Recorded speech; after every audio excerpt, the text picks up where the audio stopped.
নমস্কার, নিউজ ভ্যানগার্ডের পর্দায় আপনাদের প্রত্যেককে স্বাগত জানাচ্ছি। এই মুহূর্তে আপনাদের সাথে আমি রয়েছি অঙ্কিতা। চোখ রাখছি এই মুহূর্তের গুরুত্বপূর্ণ খবরগুলির দিকে।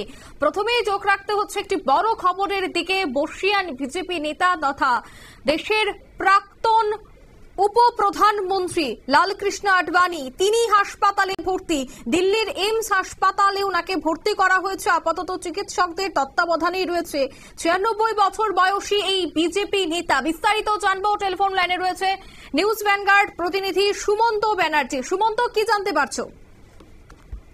দেখো অঙ্কিতা, বুধবার মধ্যরাতে প্রবীণ বিজেপি নেতা তথা ভারতের প্রাক্তন উপপ্রধানমন্ত্রী লালকৃষ্ণ আডবাণীকে ভর্তি করা হয় দিল্লির এইমস হাসপাতালে। তার বয়স বর্তমানে 96 এবং যেটা জানা যাচ্ছে বার্ধক্যজনিত কারণেই তাকে ভর্তি করা হয়েছে হাসপাতালে।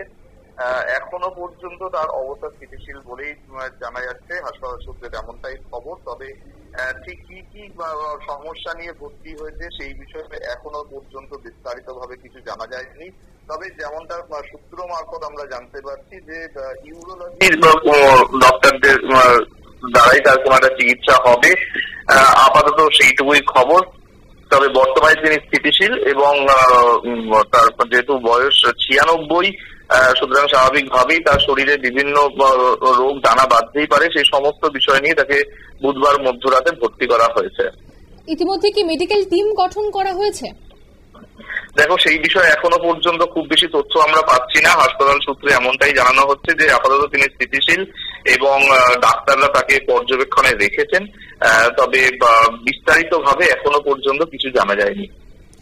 ওনার অসুস্থতার খবর পেয়ে এখনো পর্যন্ত কি স্বরাষ্ট্রমন্ত্রী অমিত শাহ বা প্রধানমন্ত্রী নরেন্দ্র মোদী তারা কি হাসপাতালে গিয়ে পৌঁছেছেন? এখনো পর্যন্ত সেই আপডেট কি রয়েছে?